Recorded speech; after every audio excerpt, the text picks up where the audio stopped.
വന്നു, രണ്ടാണിൻ്റെ ഇടയിൽ ഒരു പെണ്ണ് വന്നു, ആ ആൾക്ക് എന്തെയില്ല, ജദ്ദിന് എന്തെയില്ല, സ്വത്ത് കിട്ടൂല.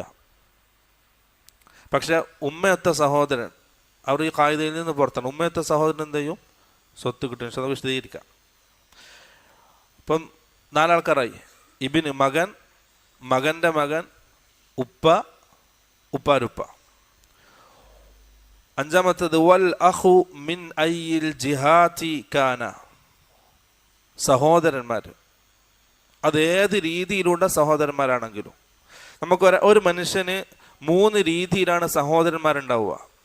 ഒന്ന്, ഉപ്പയും ഉമ്മയും യോജിച്ച സഹോദരൻ, 2 ആൾക്കാരുടെ ഉപ്പയും ഒന്നായിരിക്കും.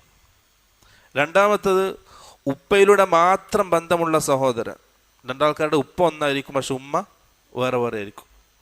3-മത്തേത് ഉമ്മയിലൂടെ മാത്രം ബന്ധമുള്ള സഹോദരൻ, 2 ആൾക്കാരുടെ